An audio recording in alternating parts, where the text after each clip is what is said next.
논란에는 경성 모더니티라고 제목을 붙였는데요. 이들이 어느 장소를 통해서 이러한 모던한 문화를 경험하고 서로 소통을 했는가를 살펴보도록 하겠습니다. 장소가 나와 있죠. 끽다점과 티룸이라고 되어 있습니다. 끽다점은 한자어죠. 끽다 하면 차를 마시는 곳. 그리고 티룸은 말 그대로 티 파는 그런 곳. 이게 두 가지는 오늘날의 카페입니다. 지금은 다방이란 말을 쓰지 않지만 다방, 카페 이런 문화에 대해서 알아보도록 하겠습니다. 자, 여러분이 아마 다 읽어봤을 거예요. 안 읽어본 사람은 없을 텐데 오늘의 주제인 이 카페, 다방, 끽다점, 티룸이라는 관점으로 여러분이 봤던 소설 작품들을 오늘 2개 정도 보도록 하겠습니다. 오늘 10월 1일 지났잖아요. 그래서 제가 AI 성우들을 쓰는데 10월 1일, 매월 1일이 되면 포인트가 새로 생겨요. 15,000자를 쓸 수 있는 포인트가. 그래서 지난번에 다 소진이 됐었는데 10월 1일이 되면서 다시 15,000자가 생겨서 제가 오늘 잔뜩 AI 성우를 썼습니다. 네이버에 감사드립니다. 자, 한번 들어볼게요. 잠깐만요.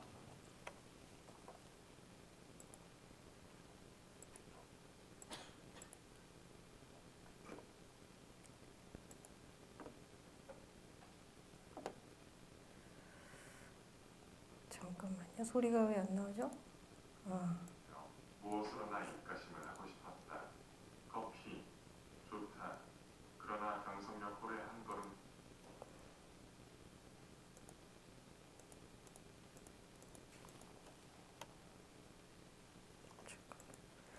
오늘따라 이렇게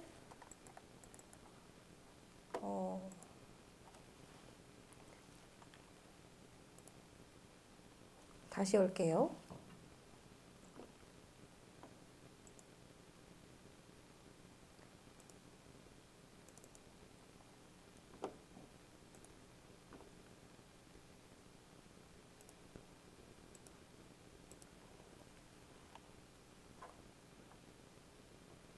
여러 번 자동차에 치일 뻔하면서 나는 그래도 경성역으로 찾아갔다. 빈자리와 마주 앉아서 이 쓰디쓴 입맛을 거두기 위하여 무엇으로나 입가심을 하고 싶었다. 커피, 좋다. 그러나 경성역 홀에 한 걸음 들여 누웠을 때 나는 내 주머니에는 돈이 한 푼도 없는 것을, 그것을 깜빡 잊었던 것을 깨달았다. 또 아득하였다. 나는 어디선가 그저 맥없이 머뭇머뭇하면서 어쩔 줄을 모를 뿐이었다. 얼빠진 사람처럼 그저 이리 갔다 저리 갔다 하면서 나는 어디로 들이다 쏟아냈는지 하나도 모른다. 다만 몇 시간 후에 내가 미스코시 옥상에 있는 것을 깨달았을 때는 거의 대낮이었다. 나는 거기 아무데나 주저앉아서 내 자라온 26 해를 회고하여 보았다. 몽롱한 기억 속에서는 이렇다는 아무 제목도 불거져 나오지 않았다. 이때 또 하고 정오 사이렌이 울었다. 사람들은 모두 내 활기를 펴고 닭처럼 후두덕거리는 것 같고 온갖 유리와 강철과 대리석과 지폐와 잉크가 부글부글 끓고 수선을 떨고 하는 것 같은 찰나. 그야말로 한나를 극한 정오다. 나는 불현듯 겨드랑이가 가렵다. 아하, 그것은 내 인공의 날개가 돋았던 자국이다. 오늘은 없는 이 날개 머릿속에서는 희망과 야심이 말소된 페이지가 딕셔너리 넘어가듯 번뜩였다.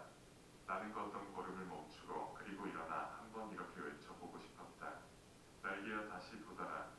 날자, 날자. 한 번만 더 날자구나. 한 번만 더 날아보자구나. 네, 익숙하죠? 이상의 날개라는 소설의 마지막 부분입니다. 자, 이 주인공이 이제 상징적으로 이제 옥상에서 투신하는 모습이 이제 묘사되어 있잖아요. 자, 이 장소가 어디죠? 오픈 채팅방에 어디죠? 뭐 말로 해도 되고 미스코시죠. 미스코시가 뭐 하는 곳이에요? 응? 백화점이죠. 자, 알고 있어요, 여러분 많이. 미스코시 백화점 옥상에 가요. 몇 층일까요? 몇 층일까요? 옥상이니까. 자, 퀴즈. 여기 오픈 채팅방 맞힌 사람 학기말 끝나고 제가 소정의 상품을 주도록 하겠습니다. 몇 층짜리 백화점의 옥상일까요? 이거 틀린다고 큰일 나는 건 아닌데. 자, 한번 올려놔 보세요. 제가 이제 정답 공개하기 전까지만 유효합니다. 자, 5층 나왔네요. 5층, 6층, 7층, 이제 점점 올라가는 거예요. 8층. 자, 10층 나왔네요. 10층. 10층이 최고 고층이네요. 자, 5층. 자, 10번 자동차 자, 여기입니다. 몇 층이에요? 3, 4. 옥상이니까 5층 정도 되겠네요. 그죠? 1층, 2층, 3층, 4층. 옥상층이니까 4층 위에 뭐 4층 내지 5층 이렇게 되겠죠. 그러니까 이 옥상에서 이 4층에서 떨어지면서 이제 생을 마감한다는 생각을 한 거예요. 자, 우리가 생각한 것보다 보통 이제 안 높다는 거죠. 어쨌든. 그런데 당시에는 단층 내지 2층, 높아봐야 2층이었기 때문에 이 5층 건물이라고 하는 거는 근대를 상징하는 높이였던 거예요. 굉장히 높은 거죠. 우리가 지금 체감하는 5층의 높이보다 그때 5층의 높이는 훨씬 더 높았던 거예요. 아득한 거예요. 다시 이상 보면 여기 보면 다 보이는 거예요. 경성의 중심과 시가지가 보이고 거기 있는 사람들이 작아 보이고 거기에서 왔다 갔다 하는 사람들이 아득해 보이는 거죠. 이 체감하는 게 그렇다는 얘기입니다. 자, 여기서 뛰어내리면 날 수 있을 것 같은. 그래서 이 높이가 체감 높이가 높기 때문에 날 수 있을 것 같은 느낌도 들게 되는 거죠. 여기가 바로 한국 최초의 근대적인 백화점이었던 미스코시 백화점 경성정입니다. 지금의 신세계백화점 본점이에요. 자, 이 건물은 굉장히 상징적인 건물이었어요. 당시에 우리나라 근대 백화점이 5대 백화점이 있었는데 그 중에서도 가장 근대적인 문화를 상징하는 곳이 바로 이 미쓰고시 백화점이었고 한국 자본으로 지은 백화점도 있었죠. 화신 백화점. 그래서 이 두 가지가 되게 상징적인 근대 외래 자본으로 만든 상징적인 상업 건물 그리고 조선의 자본으로 만든 상징적인 상업 건물 이 두 개의 백화점이 굉장히 상징적인 건물이었다고 할 수 있습니다. 자, 이 미쓰고시 백화점이 겉으로는 이렇게 생겼죠. 자, 미쓰고시 백화점 옥상에서 바라본 풍경입니다. 이 사진이 남아 있어요. 다행히도 여기는 이제 경성 시가지가 이렇게 쫙 보이는 거예요. 이 출처는 신세계그룹 블로그입니다. 백화점의 역사를 쭉 이제 보여주면서 이 사진이 딱 이제 눈에 들어왔는데 만약에 이상의 날개의 주인공이 실제로 옥상에서 어떤 풍경을 보았는가 보면 이런 풍경이 보인 거예요. 허구적인 인물이 그렇게 보았다는 것은 사실은 이상도 여기 올라가서 이러한 풍경을 바라보고 영감을 얻었겠죠. 아득하고 되게 높고 이 높음은 근대를 상징하고 또 여기서 떨어지면 날 수 있을 것만 같은 그러한 높이 바로 이런 풍경입니다. 지금 우리는 이걸 보고서 엄청 높다 이렇게 생각 들지 않겠죠. 우리는 뭐 지금 제1 롯데월드 거기서 이렇게 바라보면 와 진짜 높다 하는 생각이 들겠지만 무섭더라고요. 저는 그 무서움이 약간 비슷하지 않을까. 이렇게 높이 올라와 본 적이 없기 때문에요.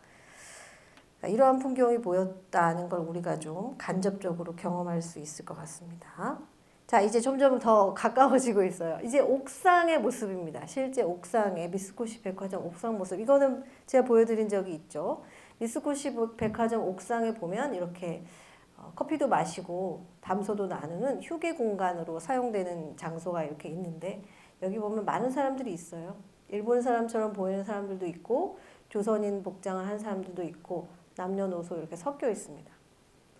실제로 미쓰고시 백화점을 자주 이용하는 고객층은 뭐 떠도는 얘기에 의하면 돈 있는 사람이겠죠. 그래서 조선 사람들 중에서는 친일파들이 많이 이용했다더라 이런 얘기도 떠돌기도 하는데 어쨌든 돈이 있건 없건 여기에 가서 바라보는 풍경, 그리고 이 건물 자체 이런 것들이 바로 이제 근대 상업 문화를 굉장히 상징적으로 느끼게 할 수 있었던 공간임에는 틀림이 없습니다. 자, 이 당시에 카페라는 것의 문화가 아까 미스코시 백화점 옥상에서도 커피도 즐기고 오늘의 주제가 이제 커피, 끽다점, 다방 이런 거기 때문에 커피에 대한 인식이 어땠는지를 보여주는 시를 한 편 소개하겠습니다. 바로 김기림 시인인데요. 김기림 시인의 작품 여러분 뭐 알죠? 뭐 알아요? 안 배웠어요? 바다와 나비? 금붕어 배웠어요? 네. 금붕어? 금붕어는 제가 과제로 낸 건데 여러분 고등학교 때도 배웠어요? 수능에 나왔어요? 실패했네. 내가 거기 나온 줄 모르고 여러분에게 금붕어를 안타깝네요. 자, 김기림 시인의 아마 이거는 그래도 못 봤을 것 같아요. 되게 어렵지 않고 단순한 시이기 때문에 커피잔을 들고라는 시입니다. 여기 보면 오글오글거려요. 오 나의 연인이여 너는 한 개의 슈크림이다. 너는 한 잔의 커피다. 이렇게 시작하고요. 너는 어쩌면 지구에서 알지 못하는 나라로 나를 끌고 가는 무지개와 같은 김의 날개를 가지고 있느냐. 이 장면을 한번 떠올려 보세요. 이 장소가 뭐 카페든 뭐 어디 근대적인 건물의 뭐 옥상 휴게 공간이든 이런 데서 따뜻한 커피를 커피잔에 이렇게 딱 따라 놓고 그걸 바라보면서 이런 시상이 떠오른 거죠.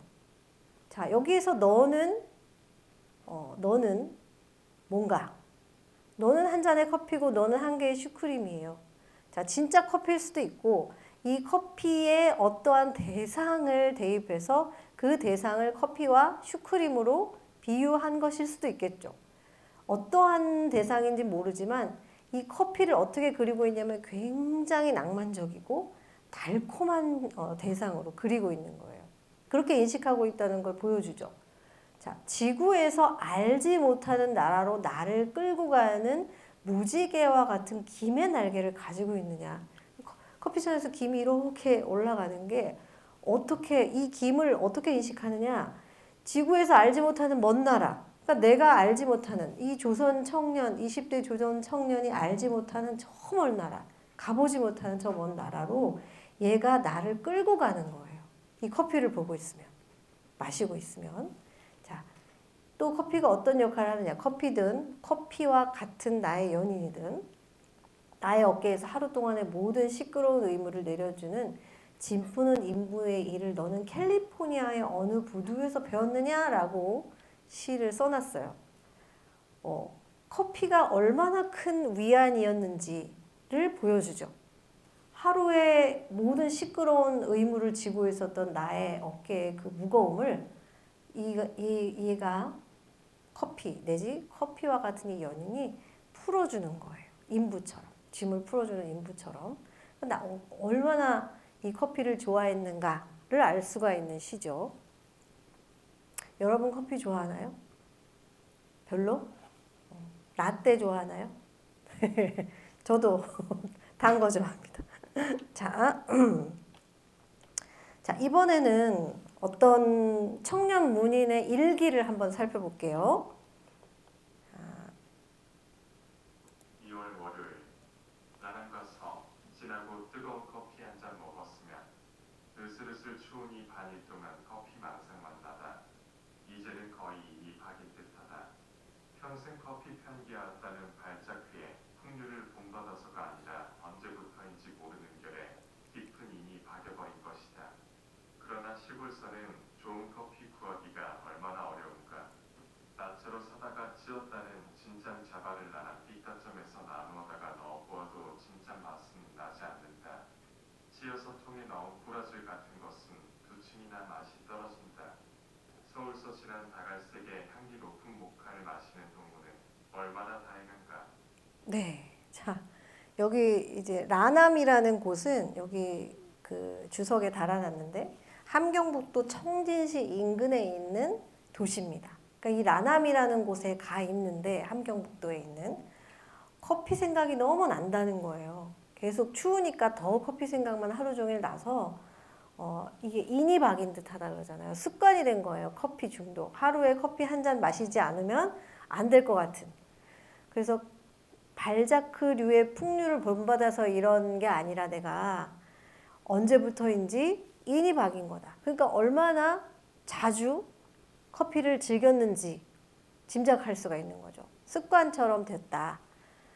그런데 시골에서는 좋은 커피 구하기가 어렵다라고 하면서 나체로 사다가 찌었다는, 이 나체로 사다가 찌었다는 건 통원두. 여러분 정말 커피 좋아하는 사람들은 통원두 사다가 집에서 그라인딩 해가지고 커피 내려 마시잖아요. 여기도 그런 거예요. 그냥 갈아 놓은 거는 풍미가 떨어진다는 거를 이때부터 커피를 즐겼기 때문에 이미 기호가 그렇게 생긴 거죠. 그렇게 통원두를 사다가 찌었는데 그 원두 이름이 뭐냐? 자바 커피인 거예요. 여러분 자바 커피 들어봤죠? 자바 원두. 자바 원두를 끽다점 그 카페에서 사다가 넣어봤지만 진짜 오리지널 맛이 잘 안 난다. 또 찌어서 통에 넣은 그러니까 이거는 이미 그라인드 된 거를 어떤 원두냐? 브라질. 이건 브라질 커피예요. 브라질 커피를 찌어서 통에 넣은 걸 사봤더니 2층이나 맛이 떨어져요. 2계단 더 떨어지는 거예요. 이러한 커피 기호도 아주 명확하게 가지고 있었던 거예요. 여러분 이 수업에 들어오기 전에 1920년대, 30년대 생각하는 거랑 이 수업에서 그 당시의 문화 그리고 그 사람들의 삶 이런 것들을 보면 거리가 가까워진다는 느낌이 좀 드는지 모르겠어요. 지지난 학기의 예를 들어보면 중간고사 직전까지 쓰는 표현들 중에서 우리 선조들의 삶을 이해할 수 있어서 뭐 그런 기회가 생겨서 좋다 이런 표현을 쓴 적이 있어요 학생들이. 그래서 저는 그 선조라는 단어가 너무 놀라운 거예요. 저는 한 번도 20년대 30년대 문인들을 보면서 선조라는 단어 속에 그들을 집어넣어 본 적이 없거든요. 저한테는 그냥 동료 같은 사람들인 거예요. 너무 가깝고 나랑 별다를 바 없는. 그런데 여러분은 이 시대 사람들하고의 거리가 굉장히 멀구나 이런 생각을 했었는데 여러분 지금 선조라는 생각이 안 들지 않아요? 여러분도? 자, 저처럼은 아니더라도 좀 거리를 가깝게 느꼈으면 좋겠다는 생각이 듭니다. 이 보세요. 여러분의 생활과 크게 다르지 않는 거예요. 지금 20대, 30대 커피를 즐기는 젊은이들과 아주 많이 다르지 않아요. 이 원두도 지금 우리 캘리포니아 원두, 콜롬비아 원두, 뭐 에티오피아 원두 이런 거 마시는 것 같은데 여기도 자바 원두, 또 브라질 원두, 모카 원두 이런 것까지 다 구분해서 마시고 있는 거예요. 그러니까 경성이 부러운 건 이 사람에게는 모카 원두 커피를 마실 수 있기 때문에 부러운 거예요. 다른 게 아니라. 이처럼 커피 기호가 굉장히 이 청년들에게 모던보이 청년들에게 널리 퍼져 있었다.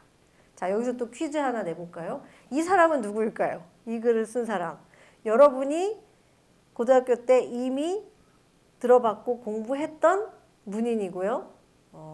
힌트는 소설가입니다. 이거 맞추는 사람은 진짜 정말 학기 말에 제가 기억하고 있다가 학기 말 다 끝나고 성적 처리 다 끝나면 제가 꼭 소정의 선물을 주도록 할게요. 자, 주관식이라 어렵죠. 누굴까요? 그냥 찍어보세요. 혹시 맞을지도 모르잖아요. 소설가 중에 한 명. 나오고 있네요. 힌트 하나 더 줄까요? 이거 너무 이씨예요. 이씨. 이씨 소설가 중에 하나예요. 자, 한번 기다려 보겠습니다. 자, 이거 엔터 누르면 나와서 조금만. 자, 마감. 자, 정답 공개. 이효석이에요. 지금 직전에 누구예요?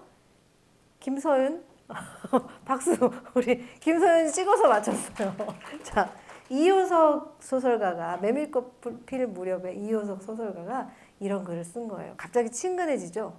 이러한 그 메밀꽃 봉평의 풍경을 노래한 이 이효석 소설가는 사실은 커피를 좋아했다. 메밀꽃보다 커피를 더 좋아했다. 이런 보다라기보다는 네.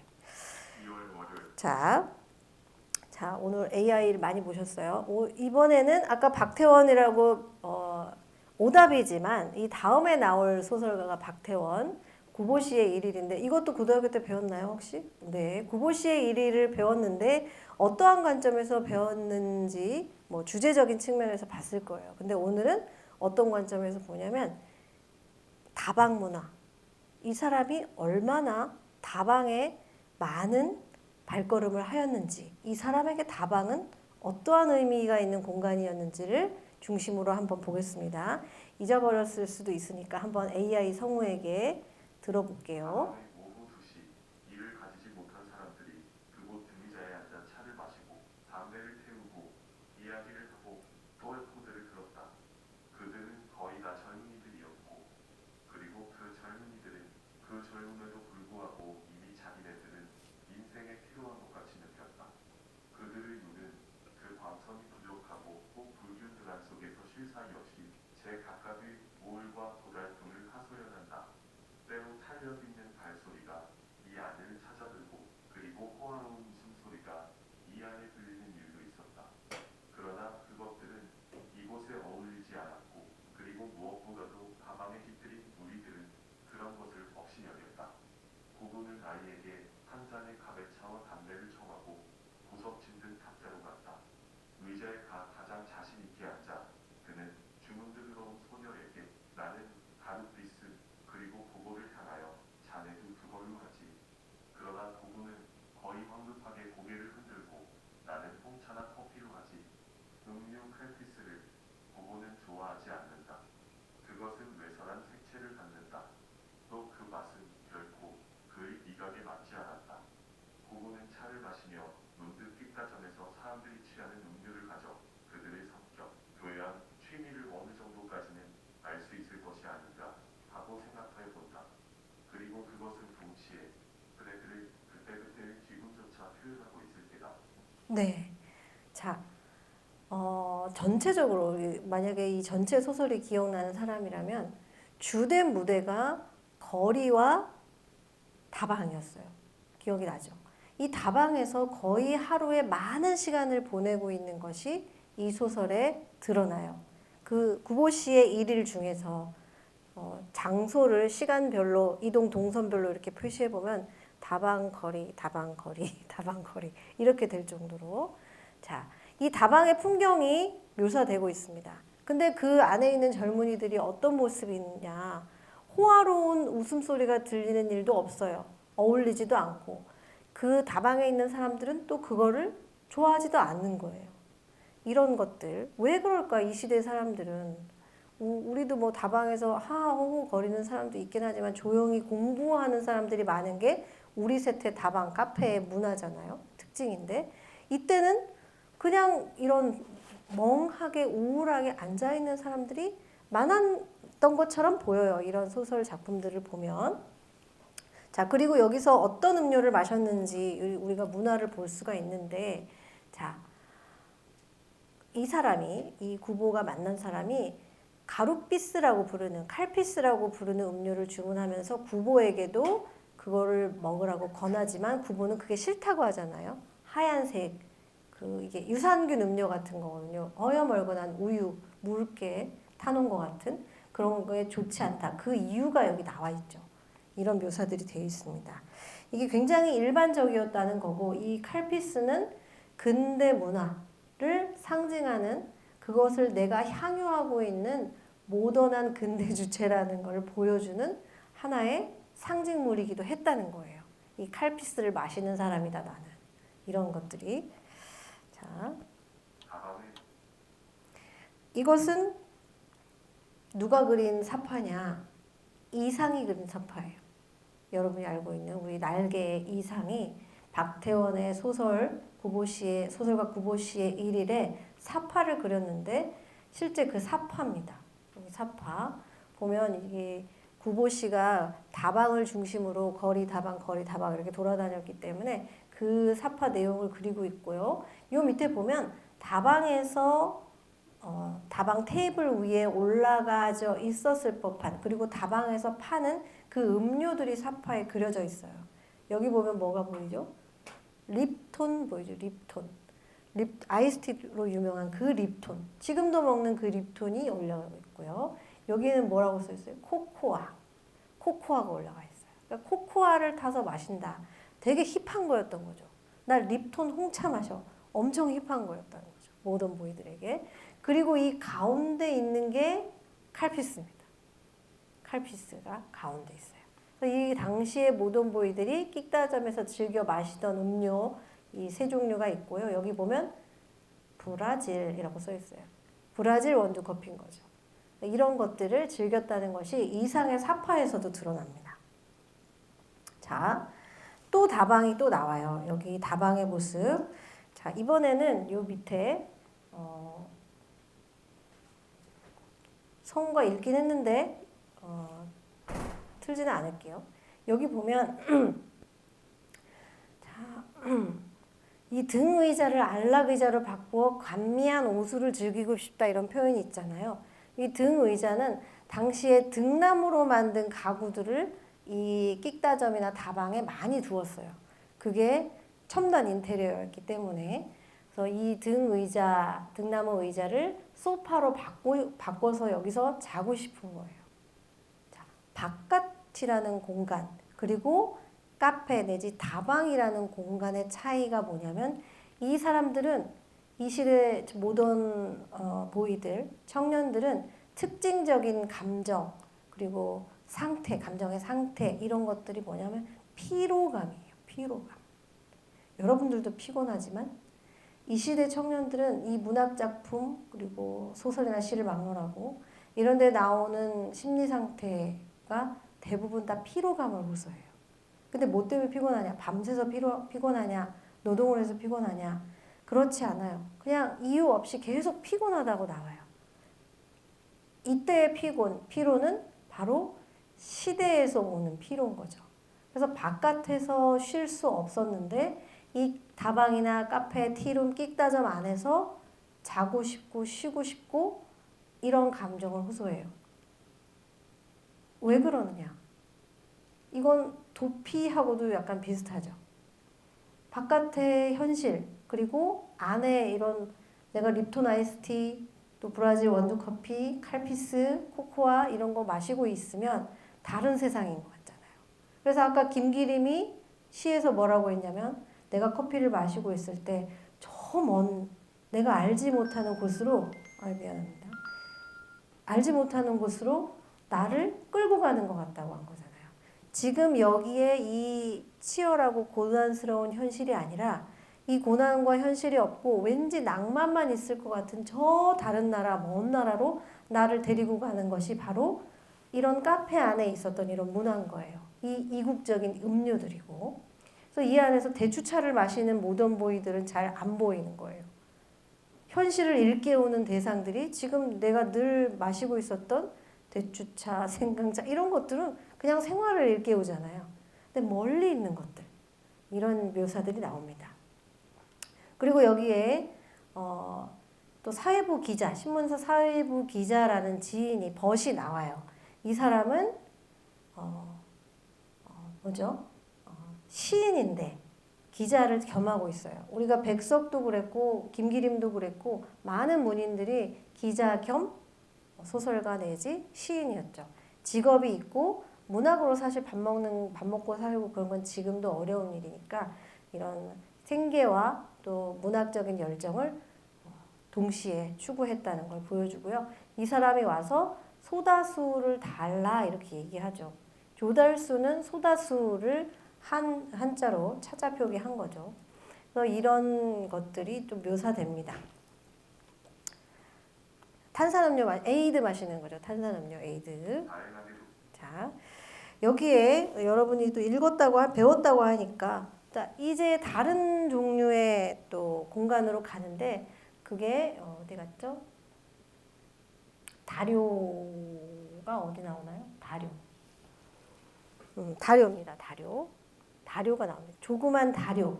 다료는 여기 차다자를 쓰잖아요. 그래서 다료는 음식점도 같이 파는 카페의 형태였다고 해요. 지금 우리가 가는 카페 중에서도 간단한 식사를 파는 곳이 있잖아요. 약간 그런 거하고 비슷했던 것 같아요. 또 다료에 또 갑니다. 다료에 가서 또 뭐 하고 있냐면 뭘 뭐 쓰고 그런 게 아니에요. 사람들을 관찰하죠. 이 어떤 청년과 여인 그런 사람들 그 사람들을 관찰하면서 또 상념에 빠집니다. 이런 것들이 쭉 또 묘사가 되죠. 또 길거리를 헤매다가 어디로 가느냐? 또 다방으로 또 가요. 다방으로 가서 이제 또 벗을 만나기로 해요. 근데 가는 길에 조카 아이들을 뭐죠? 아는 벗의 조카 아이들을 또 만나요. 근데 조카 아이들이 자꾸 집으로 가자고 하는데 안 들어가고 또 다방으로 가고 싶은 거예요. 다방으로 향한다라고 돼 있죠. 이제 밤이 되었는데도 또 다른 다방으로 계속해서 다방길 이렇게 가는 겁니다. 자, 또 다방 사람들이 또 나오죠. 다방을 많이 다니니까 다방에서 음료 마시고 사람 관찰하고 여기 다방을 찾는 사람들 모두 구석진 좌석을 좋아하였다. 이게 약간 동서고금을 막론하고 비슷한 것 같아요. 구석으로 찾아 들어가는 것. 근데 이제 자리가 없으면 가운데 탁자에도 앉게 되죠. 이런 어떤 음악이 나오는지 여기도 나와 있고요. 쭉 이렇게. 그리고 여기에 이제 중요하게 나오는 존재가 여급입니다. 여급. 여급은 여종업원이죠. 지금의 카페 여종업원하고 조금 다른 결을 가진 직업이었는데요. 여급에 대한 인식이 당시에는 굉장히 좀 편견 속에 있었던 게 사실이에요. 유흥업소, 유흥문화가 처음에 퍼지기 시작할 때 유흥업소에 자주 드나드는 사람들이 사실은 남성이잖아요. 그 남성들을 접대하는 사람들은 여급, 여성이었기 때문에 그런 데서 오는 어떤 편견 속에 있었던 게 사실입니다. 이 여급에 대한 묘사를 보면 이 단골도 생기게 되겠죠. 그래서 남성 손님들이 왔을 때 어떤 여급이 옮겼다. 그러면 그 여급이 옮겨간 카페로 또 찾아가는 경우들이 종종 묘사가 되는데 이 구보도 그랬다는 거죠. 자주 가던 카페를 갔는데 여급이 옮겨서 그 여급이 옮긴 곳으로 가자고 벗을 데리고 가는 그런 장면이 나오고 있습니다. 그리고 여급이 여기 3명, 2명 이렇게 꽤 많았다는 것이 나타나죠. 자, 여기는 한번 AI 성우를 통해 들어보겠습니다. 학교 모퉁이 카페 앞에서 마침 지나가는 그를 적은 소리로 불렀던 아담네는 분명히 소곡을 하고 있었다. 말씀 좀 여쭤보겠습니다. 여인은 거의 들리려 말락한 목소리로 말하고 걸음을 멈추는 부부를 견눈에 느꼈을 때 그는 곧 외면하고 겨우 손을 내밀어 카페를 가리키고 그리고 이 집에서 모집한다는 것이 무엇이에요? 카페 창 옆에 붙어있는 종이에 여급 대무집 2줄로 나누어 쓰여 있었다. 부부는 새삼스러이 그를 살펴보고 마음의 아픔을 느꼈다. 비나는 하였을지도 모른다. 그러나 그는 제 자신 일거리를 찾아 거리에 나오지 않아도 좋았을 게다. 그러나 불행은 뜻하지 않게 찾아와 그는 아직 새로운 슬픔을 가슴에 품은 채 거리에 나오지 않으면 안 되었던 것일 게다.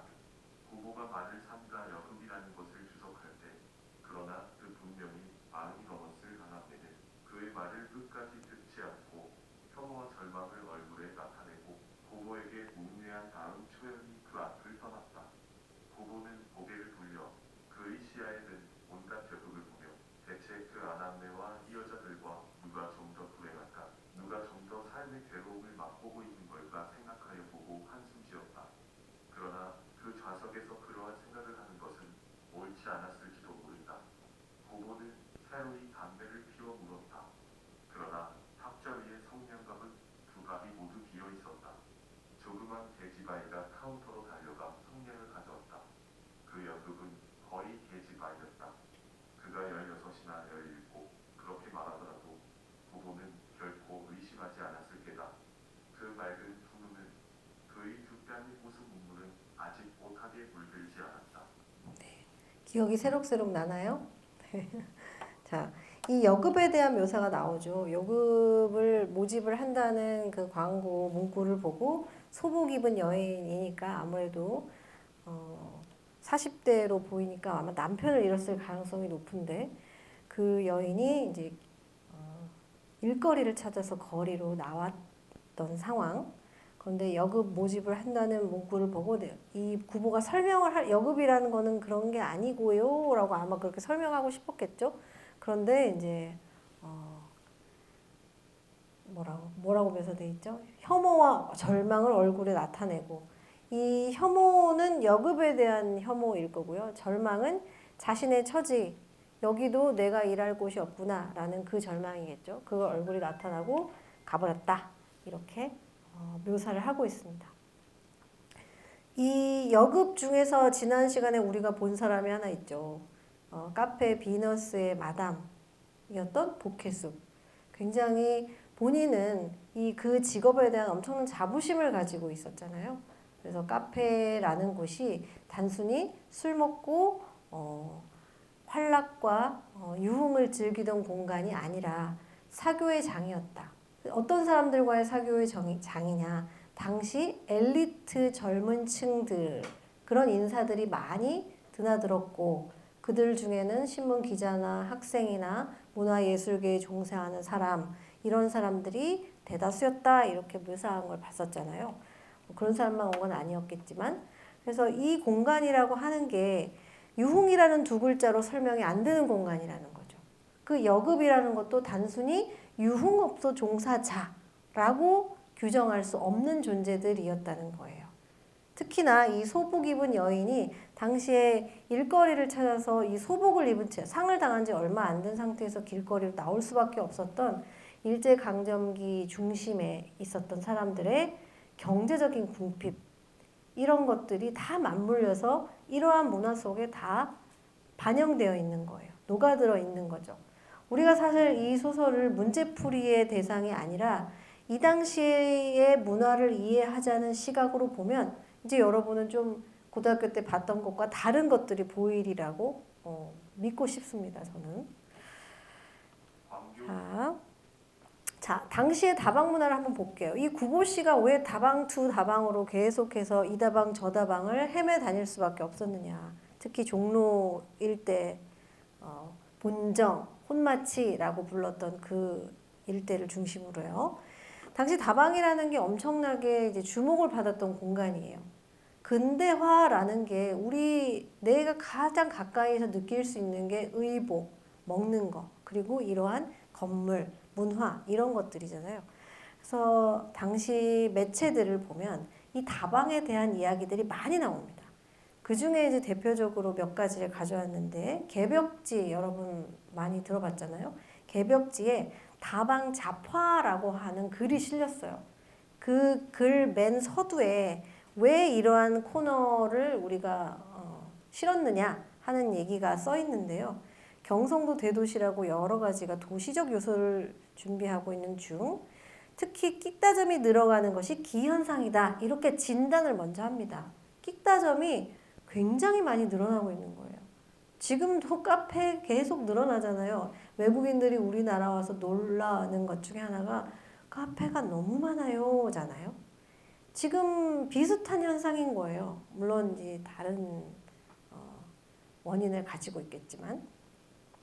자, 그래서 이제 조선 사람들이 경영하는 그 끽다점 중에서도 바는 그만두고라도 또 멕시코 뽀나미, 이게 이제 이름이에요. 끽다점들의 이름. 멕시코라는 끽다점, 뽀나미라는 끽다점, 종로르릴, 노렐, 낭랑파로, 프라터느, 제네바, 이런 것들이 이제 많다. 특히 이제 주목할 만하다, 이렇게 써 있고요. 그리고 소소한 다점, 이 이름을 열거한 것 외에도 작은 이런 끽다점들이 부지기수라고 표현하고 있습니다.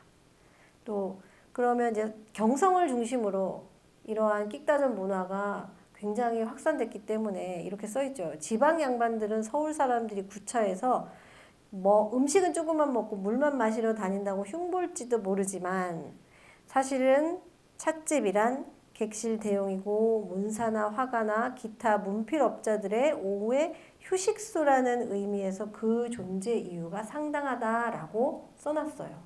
갈 데가 없었다. 이런 사람들이, 화가, 문사 이런 사람들이 휴식을 여기 와서 할 수밖에 없었다라는 얘기가 써 있죠. 그래서 구체적으로 그래서 이 지금 다방 잡화잖아요. 다방에 대한 뭐 잡스러운 이야기 이런 거니까 여기서 앞에 언급했던 다방들을 품평합니다. 그래서 멕시코는 어떻게 생겼냐? 들어서면 방이 장방형이다. 실내 장식으로 영화 포스터가 걸려 있고 처음에는 손님이 많아 보였는데 이건 이제 올드해졌다.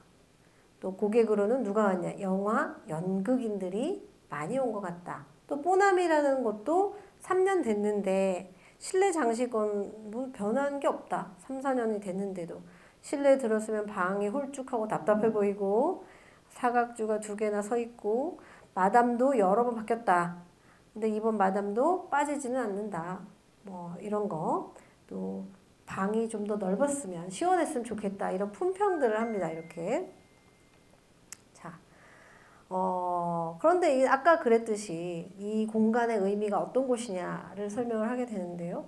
차를 마시러만 가는 게 물론 아니고 사교실, 휴식실의 기능을 했기 때문에 이런 문사들이 간다. 그만큼 다실에 실내 장식, 레코드, 어떤 음악을 트느냐, 서비스는 어떤가, 환기 장치는 어떤가 이런 것에 주의해야 된다. 이런 얘기를 하고 있습니다. 특히 공기, 위생 이런 것도 좀 좋게 하자. 이런 얘기도 좀 써놓고 있어요. 또 뿌라탄 이런 것도 있습니다. 이제 문인들이 구체적으로 이 공간과 어떻게 관련이 되어 있는지 나오죠. 여기 여러분이 들어봤음직한 유치진이 나옵니다. 극작가로서 이름이 높인 유치진 씨가 관계하는 바가 바로 뿌라탄이다. 이렇게 묘사가 돼 있죠. 이렇게 쭉 있고요. 그러니까 이 유치진 씨가 관계되어 있는 데니까 극예술 연구회 회원을 비롯해 여러 문인들이 여기에 많이 왔다. 그리고 일본 학생 총독부 월급쟁이들 뭐 이런 사람들도 왔고요. 예술가의 휴식소에 어울리게 실내 잠식이 좀 잔잔하고 부드럽다. 여기 양유는 서양 우유겠죠. 이거 되게 많이 마셨던 것 같아요. 고급스러운 음식. 나 양유 마시는 힙한 모던보이야. 이런 느낌인 거죠. 자, 양곡, 서양곡을 많이 틀었다. 이런 묘사도 되어 있고요. 그 다음에 제비다방이라는 곳도 이렇게 설명이 되어 있습니다. 총독부의 건축기사로도 오래 다닌 고등공업 출신의 김혜경 씨가 경영하는 것으로 라고 되어 있죠. 김혜경 누구죠? 여기서 나오는 김혜경? 여러분이 아는 사람이에요. 잘 아는 사람이에요. 힌트, 오늘도 나온 사람이에요. 이상, 맞아요. 이상의 본명이 김혜경이에요. 그러니까 이상은 이 제비다방의 오너였어요. 주인. 이 이상이 운영하는 다방 아주 유명하죠. 제비다방. 그래서 오른쪽에 실제 제비다방이 아니고요.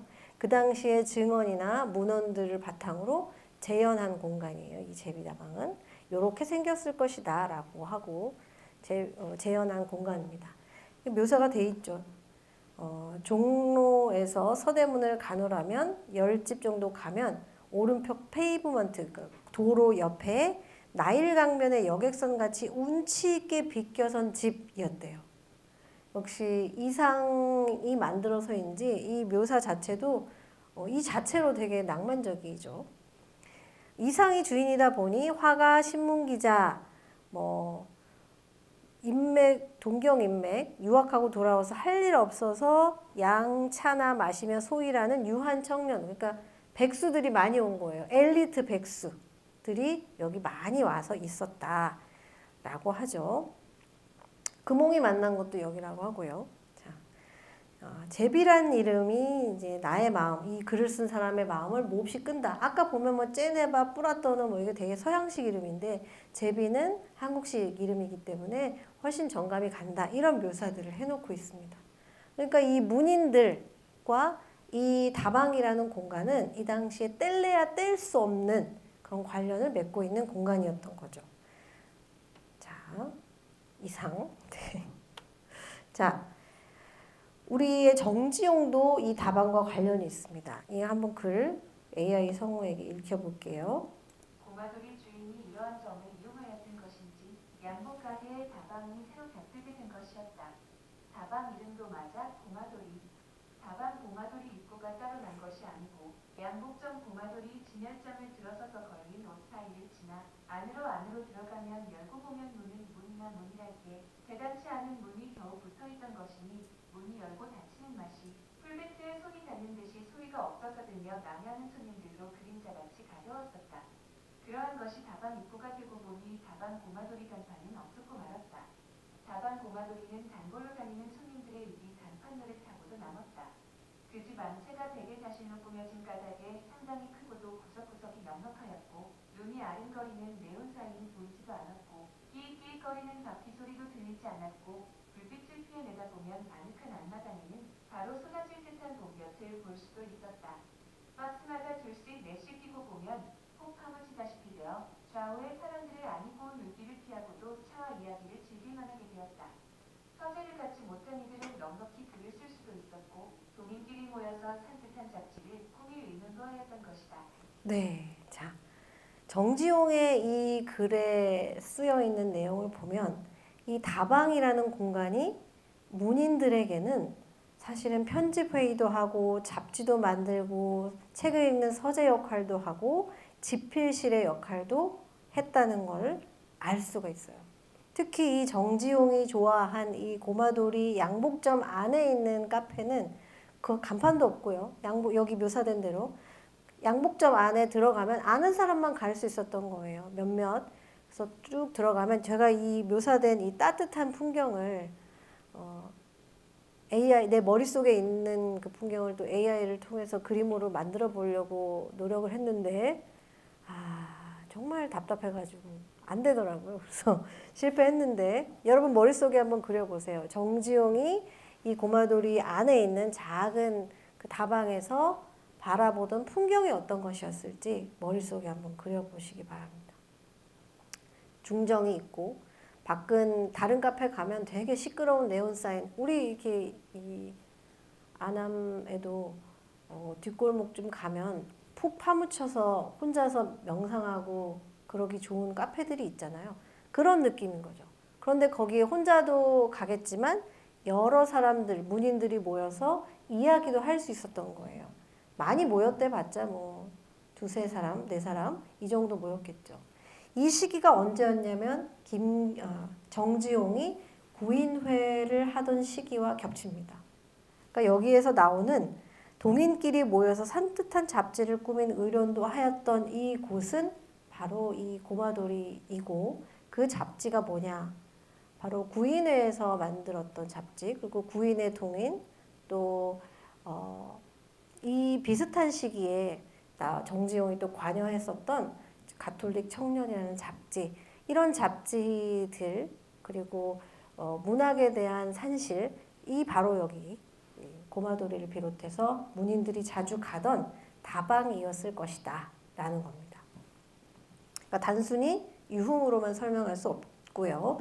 이 오른쪽에 있는 그림은 실제 고마돌이는 아니에요. 고마돌이는 사진이 없습니다. 제가 정말 다 뒤져봤는데 고마돌이 사진은 없어요.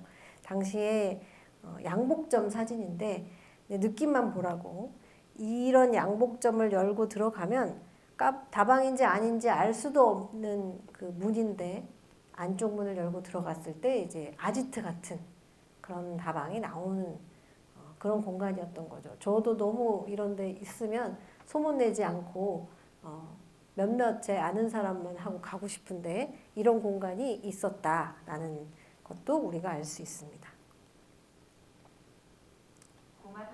자, 그리고 이 다방 끽다정 공간 중에 우리 이제 근대 예술사에서 중요하게 여겨지는 곳이 바로 낭랑파라 혹은 어디에 보면 낭랑파로 이렇게도 표기되어 있는데 이 낭랑파라는 누가 만든 거냐면 화가였던 이순석이 만든 곳이었어요. 화가이기 때문에 또 여기에 다 자주 모이던 사람들은 화가들이 많이 모였겠죠. 그리고 화가가 만들어서인지 굉장히 인테리어를 멋있게 잘했던 것 같아요. 이 묘사를 보면요. 서바나에나 온 듯 남국의 파초가 문 밖에 푸르고 있는 3층 르예요. 위층은 아틀리에, 아래가 끽다정. 그리고 널마루 위에 톱밥을 펴서 사하라 사막 위에 고단한 아라비아 여인들이 앉아 물 마시는 듯 한 잔의 차라도 마시는 그 정취를 여기서 느낄 수 있었던 거예요. 어떤 정취인지 좀 느껴지나요? 여기도 마찬가지로 여기가 조선이고 우리가 식민지고 핍박받고 있고 가난하고 고통스럽다라는 걸 잊을 수 있는 공간인 거죠. 서바나에 온 것 같고 또 화가가 많이 찾아온다 이렇게 써 있었잖아요. 그리고 여기에 빅터의 신곡 연주도 열리고 전람회도 열리고 또 그렇기 때문에 사람들이 많이 모여서 흥성흥성한 행사들도 많이 열렸다는 거죠. 그래서 다방에서 낭독회 또 뭐 이런 전시, 작은 전시죠. 작은 전시, 지금으로 따지면 세미나 이런 것도 많이 열린 거예요. 그러니까 우리가 즐기는 그러한 문화를 이때도 즐겼고 사실 이때 시작된 거죠. 우리나라로 따지면. 이런 것들이 이제 우리가 알 수 있는 점 중에 하나입니다. 그리고 아까 양유를 마시는 기분 이렇게 묘사된 글이 있었는데 여기도 이곳에 밀크 맛이 좋다 이렇게 써 있어요. 그리고 이 밀크를 어떻게 즐기느냐 하면 빨갛게 타는 난로 앞에서 아이다야 아이다야 하는 러시아의 볼가 노래나 들어가며 뜨거운 밀크를 마시는 겨울의 정조가 바로 이 낭랑파라에서 즐길 수 있는 백미다 이렇게 묘사하고 있어요. 뜨거운 우유를 이렇게 마시는 것이 이제 모던 보이들의 어떤 문화적인 힙한 향유 형태였다고 할 수가 있겠죠. 자, 이런 모습이었습니다. 실제 낭랑파라의 모습이에요. 우리가 아까 소설에서 봤었던 등의자라고 했던 거 있죠. 등나무로 만든 이런 의자들이 당시의 인테리어 유행이었고요. 이게 딱딱하니까 아까 박태원의 소설에서는 안락의자, 소파에 앉아서 푹 파묻혀 자고 싶다 이렇게 묘사하게 되죠. 여기 이제 이국적인 아까 왜 서바나에 온 듯한 뭐 이런 묘사가 돼 있었잖아요. 이런 이국적인 식물도 있고요. 자세히 하나하나 뜯어보면 인테리어에 굉장한 신경을 많이 쓴 걸 알 수 있습니다. 그리고 여기에 앉아서 즐기고 있는 아마 여기 밀크를 마시고 있을지도 모르는데 모던 보이들의 모습이 보입니다. 아마 화가들이 많겠죠. 이 오른쪽도 또 낭랑파라의 모습입니다. 이 아까 그 고마돌이 얘기를 하면서 구인회가 아마 저기서 만났을 거다. 구인회 잡지 꾸밀 얘기도 아마 저기서 했을 거다 이런 얘기를 했는데 여러분 구인회는 들어봤죠? 구인회도? 자, 9사람이 항상 멤버 숫자를 유지했기 때문에 구인회라고 불렀고요. 이 구인회 주요 멤버들입니다. 1933년에 결성됐고 3, 4년간 유지되었고요. 기관지인 시와 소설이 있었는데 단 한 번 발간했어요. 그러니까 이 당시에 우리 구인회라고 하는 명성은 되게 사람들이 많이 알고 중요하게 생각하고 구인회 멤버들도 대단한 사람들이 많죠. 정지용, 김기림, 뭐 김유정, 박파양, 이상, 박태원, 이태준 다 기라성 같은 문인들인데 사실상 이 사람들이 뭔가 조직적인 활동을 많이 했느냐 그런 건 아니에요. 동인지도 한 번밖에 안 냈을 정도로 조직적인 활동을 하진 않았어요. 그런데 이 사람들이 왜 동인이라고 했느냐? 저렇게 3, 4, 5 모여서 자신의 문학적인 견지에 대해 이야기하고 서로의 작품에 대해 이야기하는 소소한 동인 모임이었던 거예요. 그것이 이루어진 배경이 되었던 곳, 그 장소가 바로 이 다방이자 끽다점이었다는 점이 우리가 오늘 이야기하고자 하는 다방 내지 끽다점이라는 장소의 중요성이라고 할 수 있습니다. 자, 이 구인회 동인을 활동을 하면서 적극적으로 조직적인 뭔가를 하지 않았지만 왜 중요하다고 우리가 얘기를 하냐 하면 김기림, 우리나라 모더니즘의 쌍두마차라고 할 수 있는 사람이 김기림과 정지용이잖아요.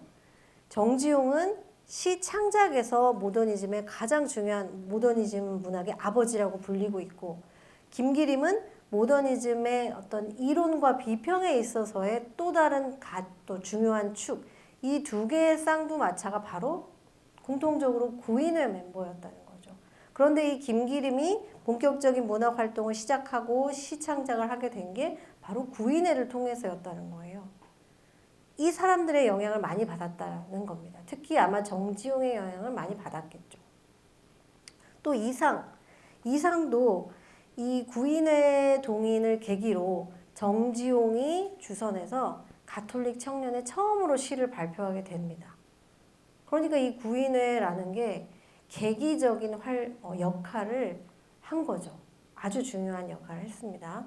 그리고 오감도라고 하는 우리 문학사에서 정말 길이 남는 작품을 연재를 시작한 것도 이 이태준, 구인회 멤버였던 이태준의 도움을 받았었어요.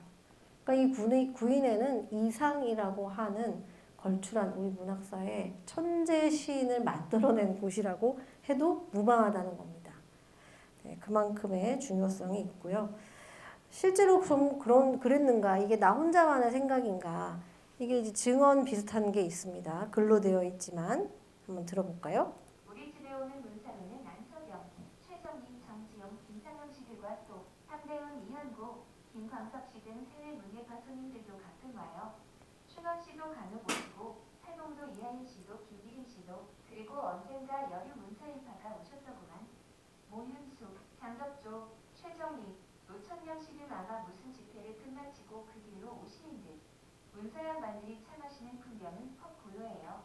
곁에서 누가 신문장 뒤지는 소리 나는 것조차 귀찮은 듯 신문에 시에 담겨 시선을 닫거나 소설 스토리를 생각하는 듯해요. 간혹 이야기한 데야 예술과 영화에 대한 화제가 많더군요. 그분들은 세레나데 같은 고요하고 낮은 음악을 좋아하더군요. 네, 이상은 낭낭파라의 그 몇 대 마담인지 잘 기억이 안 나는데 낭낭파라 마담 중에 한 사람이었던 배우 김현실의 증언입니다.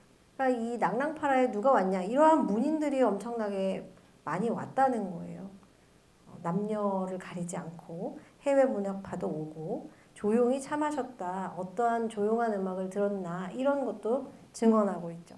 그러니까 이 공간이 매우 중요한 커뮤니티 역할을 했던 공간인 거예요. 그래서 중요하다라고 해서 우리가 이 시간에 이렇게 살펴보고 있습니다. 자, 그 다방에서 커피 마시면서 모던한 그 문화를 즐기고 있었을 법한 모던보이 이찬 시인이라는 사람이 있어요. 이 사람이 쓴 티룸 엘리제라고 하는 시를 한번 보면서 오늘 수업은 이걸로 마치도록 할 텐데요. 티룸 엘리제 말 그대로 엘리제라는 이름의 티룸에서 느꼈던 소외가 이 시에 나타나고 있습니다. 여기 보면요. 자, 감정을 한번 생각해 보세요. 쏟칠 데 없는, 그러니까 쏟아낼 데 없는 울분이 연기가 돼요. 그러니까 이 금연석 지금처럼 지정된 게 아니라 다 담배 폈을 거예요. 담배 연기가 가득 찼겠죠. 티룸 안에. 근데 그 연기가 뭘로 보이냐? 아까 그 김기림은 이렇게 김의 날개, 나를 저 멀리로 데리고 가는 김의 날개처럼 낭만적으로 그렸지만 이 이찬 시인은 뭐로 그렸냐면 쏟칠 데 없는 울분이 연기가 됐다. 이렇게 표현하고 있어요. 내 안에서 어떤 표현할 길도 없고 어디다 밖에다 소리칠 데도 없고 막 풀어낼 수도 없는데 이 티룸 안에서는 담배도 피면서 그 울분을 연기처럼 이렇게 내보낼 수 있었던 거죠. 이 첫 번째 이 문구만 봐도 이 티룸에서의 어떤 감정, 티룸이 어떤 의미를 가진 공간이었는지를 우리가 짐작을 할 수가 있어요. 근데 어떤 것도 연기가 되느냐? 미도리, 코코아. 이건 미도리는 음료고요. 코코아 아까 봤죠? 이 음료들도 연기가 되는 거예요. 음료는 마시면 내 뱃속으로 들어가서 나의 살도 되고 혈당도 올리고 그렇지만 이 모던보이, 이 시대의 모던보이들이 마시는 이 음료는 그냥 연기가 되는 거예요. 울분이나 똑같은 거죠. 이 미도리 코코아는 울분과 등치되어 있어요. 마시는 음료도 달콤한, 입에 달콤하지만 결국은 울분인 거예요. 바로 그 공간이 티룸 엘리제. 자, 너는 오늘 밤도 갓 화장한 씨앗이 이마같이 뽀얗구나. 이 엘리제를 묘사하고 있는 것 같고요. 샹들리에가 화려한데 빛을 잃었어요. 그렇다고 너는 별로 우울할 게 없다. 너는 별로 우울할 거 없다. 근데 나는 우울하다는 거예요. 나는 우울하다. 너는 그런데 나는 우울하다. 이런 게 있고요. 우리 사랑스러운 시인의 머리는 무거워. 이제 나오죠. 여기에 있는 시인들은 머리가 그냥 무거운 거예요. 이 이유가 나오지 않아요. 근데 이 시대적인 무거움인 거죠. 머리가 계속 무거운 거예요. 황홀하니 쳐다보는 그 버릇을 잃은 지 오래나니 반짝반짝한 샹들리에를 쳐다보면 와 화려하다. 그 노래도 있잖아요. 그 샹들리에 하는 노래 있잖아요. 그런 거 막 쳐다봐야 되는데 그게 황홀하게 보여지가 않는 거예요. 그만큼 머리가 무겁고 손때 번지르르는 테이블 커버가 얄밉구나. 세월이 느껴지고 자 5호 어여쁜 웨트여라고 나오죠. 이 웨트는 웨이트리스 여급을 이야기합니다. 여기 이제 여급 예쁘게 느껴졌나 봐요. 이런 밤엔 자장가가 좋잖느냐. 자, 우리가 너무 우울한 사람들 그리고 너무 많이 시달리는 사람들이 무력감에 빠지죠. 무력감에 빠지면 아무것도 할 수가 없고 하기도 싫고 의욕이 안 생겨요. 그래서 어떠한 신체 현상으로 나타나요? 그렇게 잠을 자요. 너무 잠을 자는 거예요. 그냥 잠이 쏟아진다고 하죠. 이러한 증상들, 시대의 우울이 이 시인들한테 어떠한 점으로 나타나느냐 자고 싶은 거예요. 박태원의 그 소설에서 구보씨가 왜 거기에서 안락의자로 등 가구를 안락의자를 바꿔서 왜 낮잠 자고 싶느냐. 시대의 피로예요. 시대의 피로. 이 사람들도 마찬가지죠. 그래서 자장가가 좋지 않겠느냐. 그 달고 간지러운 음률이 그 나릿하고 포근한 여음이 차라리 잠을 부르게 라고 해요.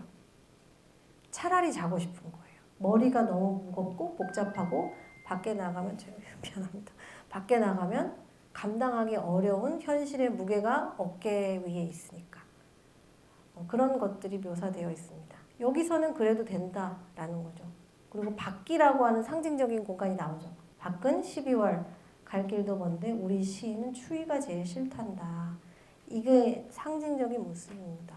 밖에 정말 시간적인 배경이 12월 겨울이었을 수도 있지만 12월의 추위처럼 밖은 매서운 어둠과 또 추위가 있는 곳, 이 안은 이렇게 멀리 있는 것처럼 나와 내 현실을 잠시 잊을 수 있는 이런 공간. 그래서 이러한 태도를 어떤 태도로 비판을 받냐면 현실 도피적인 태도로 비판을 받기도 합니다. 왜냐하면 현실에 나가서 현실을 직시하고 내가 서 있는 현실에 발을 딛고 이 현실을 바꾸기 위해 투쟁하고 싸워야 되는데 이들은 그렇지 않고 도피하잖아요. 안에서 자고 싶고 그렇지만 이럴 수밖에 없었던 이들의 상황, 이들의 감정 이런 것들도 우리는 충분히 이해하고 느낄 수 있지 않을까 이렇게 생각합니다. 자, 오늘 준비한 것은 여기까지고요. 다음 시간에는 이 도시와 거리 이야기를 조금 더 해보겠습니다. 여러분 맛있는 커피도 드시고 오늘 잘 보내고 다음 주 월요일에 만나도록 하겠습니다.